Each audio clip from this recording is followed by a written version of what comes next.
Welcome to the C-Files, folks. Another drive and talk. Don't forget to like and subscribe. It does help out the channel. Appreciate those of you who have been giving a thumbs up. Appreciate you for viewing the channel. I will not advertise on my channel ever. Some of the advertisements they have on YouTube nauseate me. I'm sorry, they just do. They're inappropriate, sickening, and ridiculous. Some of you folks need to stop having 2-year-olds writing your advertisements for you. I'm just saying. So anyway, in some cases, perverted 2-year-olds. My goodness. Anyway, so I guess all the news is on Chicago.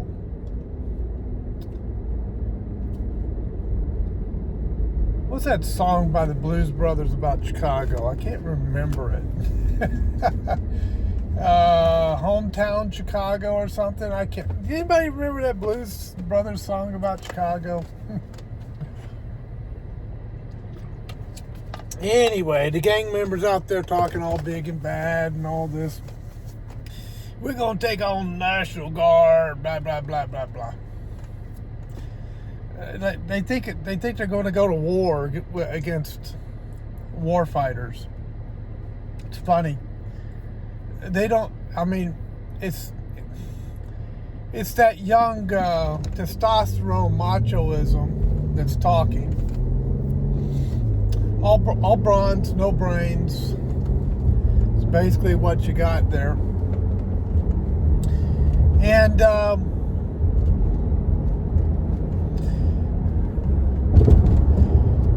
the National Guard will act within the parameters of their rules of engagement.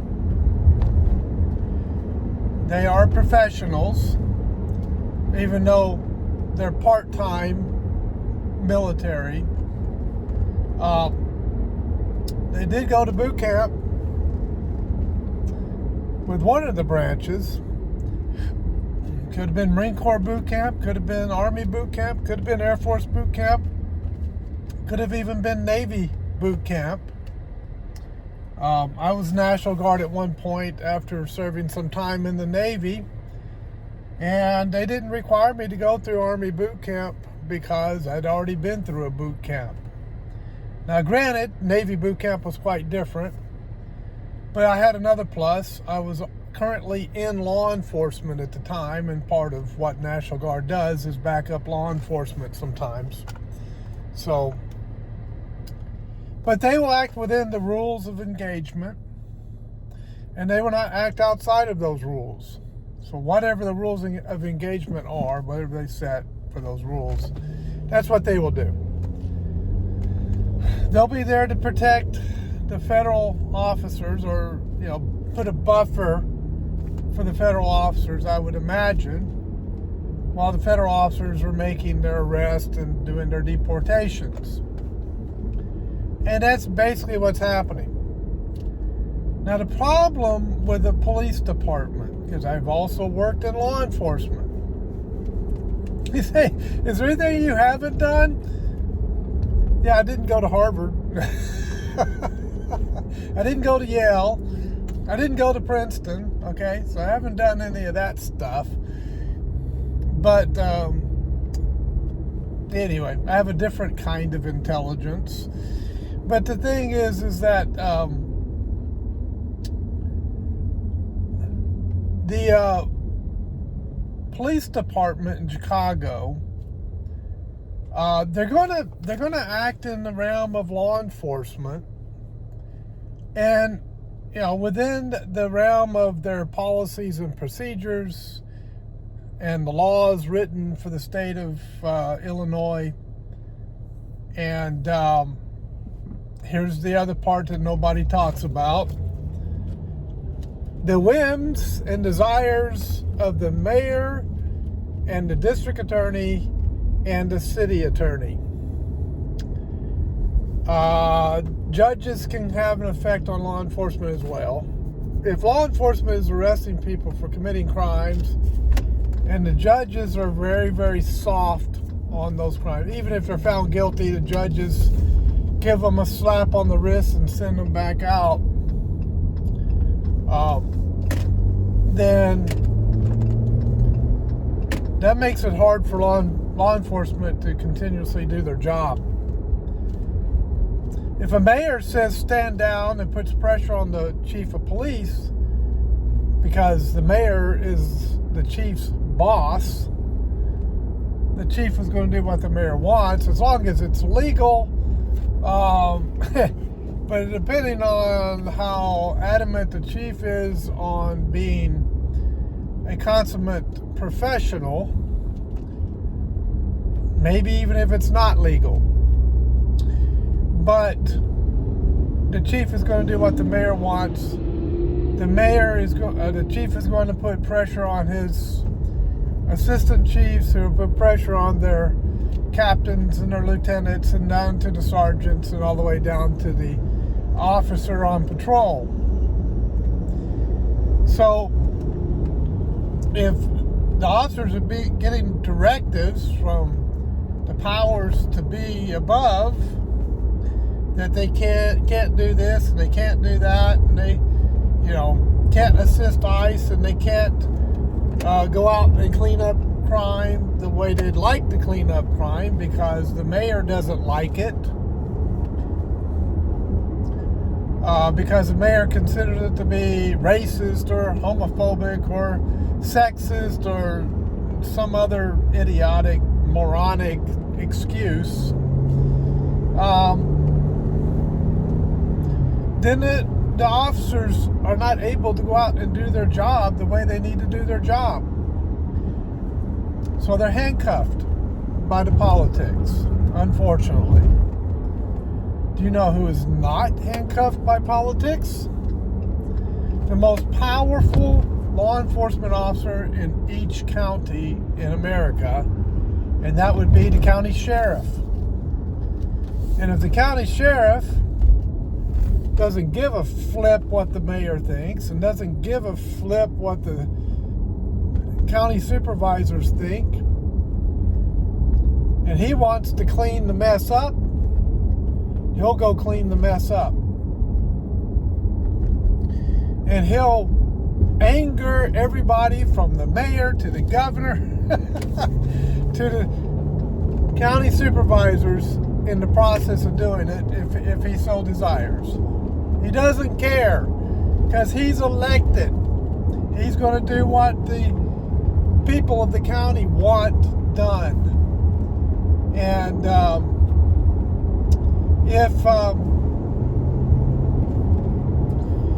the people of the county are sick of the crime and they want it cleaned up, then that mayor is going to act appropriately.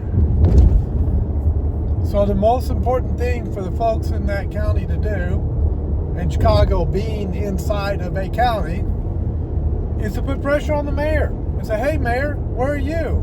Help us clean this up. Or not mayor, I mean pressure. Well, you can put pressure on the mayor, but also put pressure on the sheriff. That's what I meant to say. Because the sheriff is the one who can act the fastest and can actually get in there and get the job done. Now, if the mayor of Chicago were to unhandcuff his officers and allow them to go out and actually do their job, that mess would be cleaned up pretty short order, pretty fast. Not 100%. You're never going to get 100%, folks. You're never going to get 100%. But you can knock that ratio down pretty far, pretty fast, if you're allowed to go out and do your job. If the officers are allowed to go out and do their job.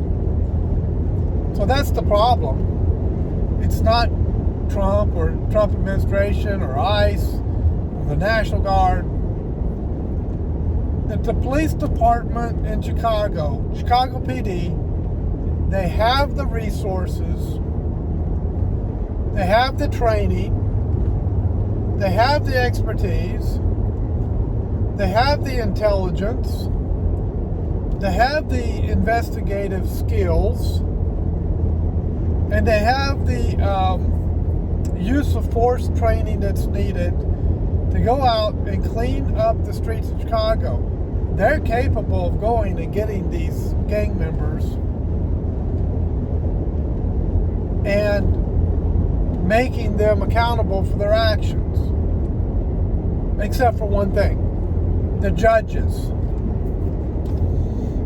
Now the officers have done their job. You've unhandcuffed the officers. The officers are doing their job. Okay? They're not taking any crap off of these punk gang members that think they're so tough and can go up against the U.S. military and win. That's hilarious. But they're going into handcuffs in the back of CPD's cars, patrol vehicles. They get booked into jail, and then you have some panty-wanty, paid off judge, probably working for some probably influenced by political money. We won't make any specific or individual accusations there, just generalization. And they let him go, slap him on the wrist. Oh, you're just a victim. You're just a victim of society. Oh, you did what you did because you were victimized. Because, you know, you're a particular color, or, you know, you lived under certain circumstances. And then that bleeding heart mentality puts these wolves back out on the streets again. And then the sheepdogs, the cops, have to go out and arrest them again, rough them up again, put them in the back of the car. And I say rough them up because a lot of these gang members they're going to try to fight the cops. You know, they gotta appear macho in front of their boys, you know. And the cops will put maximum restraint on them and toss them in the back car. Back to jail they go, before the judge again. And, oh, you poor victim, and slap on the wrist, and off they go again, continually being placed out on the streets because these judges are brainwashed in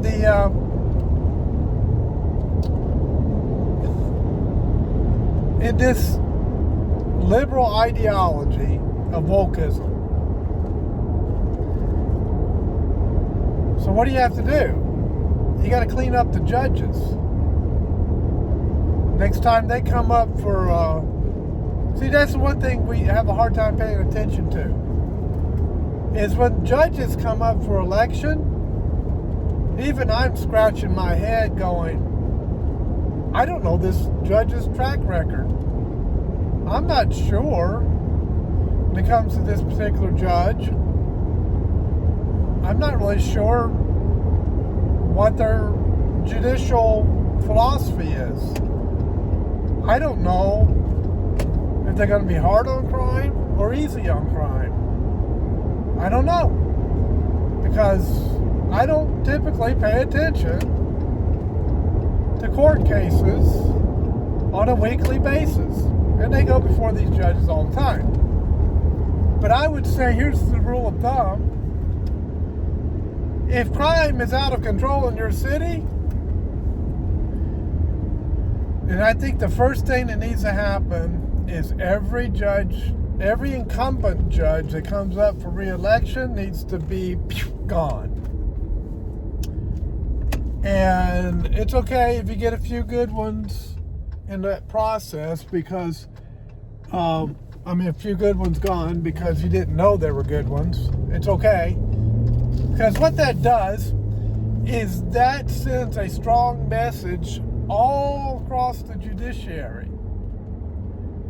And it basically says to the judiciary, especially if incumbents are being kicked out every single election, that, hey, these people are not happy with us for some reason. What are we doing that they're not happy? And then the message can come out on social media. Well, the reason we're kicking you jerkheads out is because you're too soft on crime. You're not hard enough on the criminals. And they're coming back and they're turning my neighbors into victims. That's why we're kicking you out. Pretty soon the message goes out, and pretty soon judges will start running for office and saying, hey, you don't need to kick me out as an incumbent once I become an incumbent. It's my first time running, but I will be an incumbent the next time I run, because I am going to be hard on crime. I will make that pledge to you, and you're going to see these repeat offenders go into prison for a long, long time. Then things start to change. So what does the Trump administration have to go into Chicago with the U.S. military and make a show of force? Well, because the mayor's not doing his job. The governor's not doing her, I don't know who's the governor of Illinois, but not doing his or her job. The district attorney's not doing the job the district attorney was hired to do. Neither is the city attorney. Neither are the judges. And you say, well, Chicago PD's not doing their job either. But Chicago PD is hamstrung by the politicians. I guarantee you, if you untie Chicago PD, if you take away that restrictions, those restrictions that are being placed on Chicago PD by these socialist, liberal, bleeding heart, whatever you want to call them, judges and politicians, Chicago PD will go out and they will do their job, and they will make those arrests, and they will work those cases, and they will clean up the streets to a large degree. They do have that capability. It's the politicians that are hamstringing them and holding them back. And that's just the unfortunate reality of city policing. The same is not true with the sheriff. Like I said before, sheriffs are not hamstrung by mayors or county supervisors or governors. Sheriffs could care less because they're elected officials. Sheriffs can go out and really get the job done. And if you have a good sheriff, they'll do that. We have a sheriff in Stanley County that was cleaning up the streets of Albemarle, the biggest city in our county. Now, that's a city of only about 16,000 people, I think. That's the largest city we have in our county. So it's a very rural county. Second largest city in our county is the one I live in, and I think it's up to about 5,000 people right now. So very small places. But Albemarle had a city council and a mayor and a chief of police that was really kind of soft on crime. Quite soft on crime. And because they had that mentality and attitude, they just wouldn't be hard enough on the criminal element in Albemarle. So what happened? There were squads in the sheriff's department in conjunction with lieutenant and sergeants, with the blessing of the sheriff, they said, we're going to clean up Albemarle. and they went in and they started cleaning house.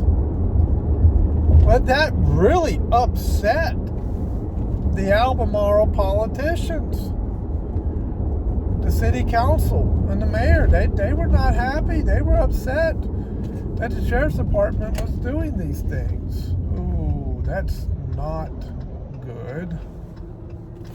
Oh, do I have no? Nope, I don't. This is ridiculous. You gotta be kidding. Trains going by, and this road came to a full stop, and this is a major road. All right.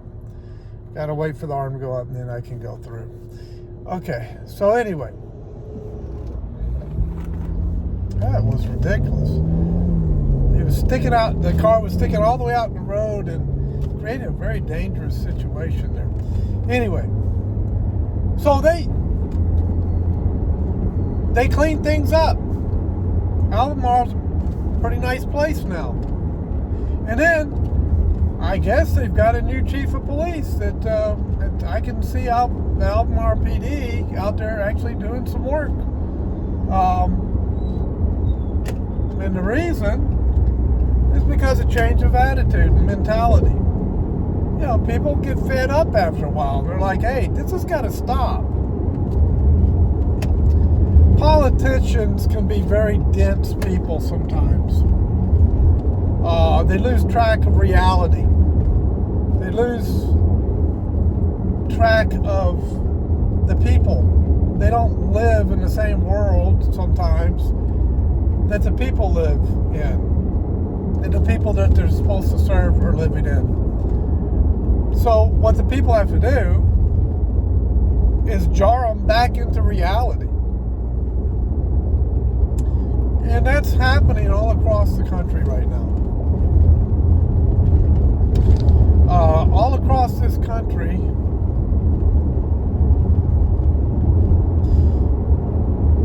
people are being jarred back into reality.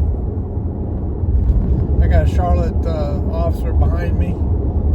Nobody's doing the speed limit. Everybody's speeding, and he don't care.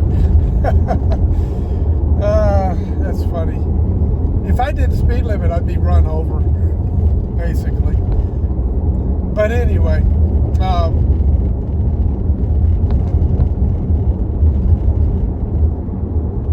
but everybody's cruising at a pretty good, it's safe speed. Everybody's cruising pretty good. I know he's going home, so he wants to get home too. But anyway,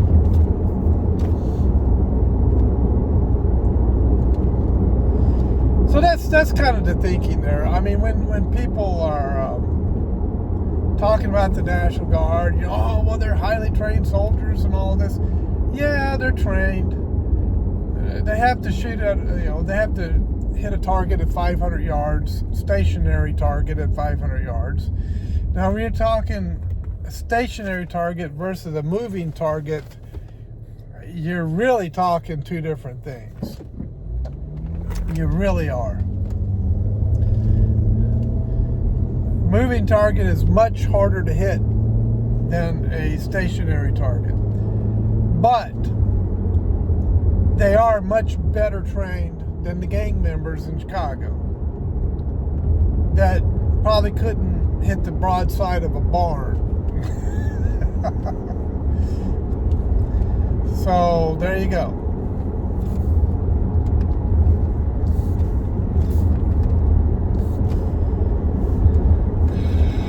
So that's Chicago. So things will get cleaned up. You're just getting rid of a lot of the illegals in Chicago, the foreign nationals that are here illegally, to put it in a sophisticated manner. Slow down, hit a different speed limit.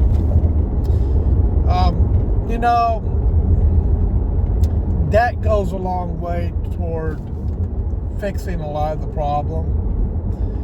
And the reason is that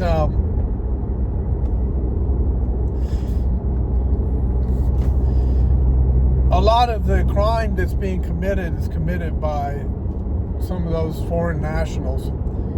and Trinidad Awagra, whatever you pronounce their silly gang name, they're a big part of it, and others. Now that's not going to get rid of all of it, but it will handle a significant amount. To get rid of the rest of it, you really got to let Chicago PD do their job. You got to have judges that will be hard on crime. You got to be a mayor that's actually going to take care of the people of his city and not be an idiot ideologue, but actually do something that's practical. Like, we'd like to have a safe city, but somehow, in the mind of woke ideologues, having a safe city is somehow evil or something. It's just dumb. So it's going to really be up to the people of Chicago. And I know that the voting is very corrupt in Chicago. I understand that. So, how do the people rise up? Well, you have to organize. You have to organize. And you have to say, when you get to the point where you're just 100% fed up, you'll organize. And you'll be able to rise above the oppression of the politicians that are trying to rule over you like a king would rule over Babylon. So, there you go. All right, I think I've rambled enough about Chicago.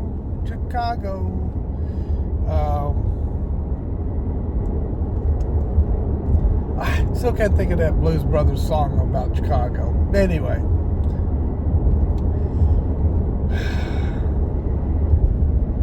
Y'all take it easy. Stay safe out there. We're in a time of transition, and sometimes a time of transition can be dangerous if you're not paying attention. Be a hard target. Don't be an easy victim. Learn how to be a hard target. Be smart in how you handle yourself when you're out and about. Don't look like you're an easy target. Look like a hard target. I mean, I don't know how else to say that. People don't target me because if they try to mad dog me, I'm right back at them. I'm mad dogging right back at them. And I'm not acting like a 2-year-old going, what you gonna do? What you gonna do? I just look. Like, okay, dude, you think you're gonna try to rob me or something, or mug me, or come up and try to do one of those sucker punches? Okay. You go ahead and do what you're gonna do, and then I'm gonna do what I'm gonna do. And there are going to be consequences. Consequences you're probably not going to like a whole lot. That's the look that I give. And I don't go down on one hit. I mean, my goodness.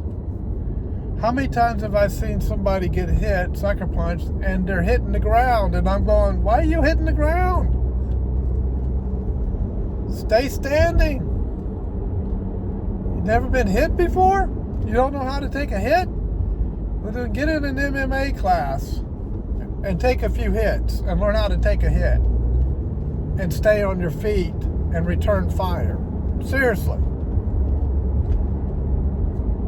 And if you see somebody who's not capable of defending himself, the elderly who are weaker, older and weaker, the disabled, a small female who can't stand against some big guy that wants to come over and attack her, and you have training and you're physically strong, mentally strong, and you know how to fight, if you don't go and help that person and defend them, that's on you. But the cops, you can deal with the cops later. If you're defending someone who's defenseless against someone who's attacking them, that's all you gotta do is tell the cops, look, this guy attacked that little lady or that old guy in the wheelchair, and I went and pulled him off of that guy. And here's what happened. The cops are not going to give you a hard time about that. Okay? That's the bottom line. All right. God bless you guys. I think the song that would fit this channel would be the song Ramble On. Ramble On. Anyway, I'll catch you later. Bye.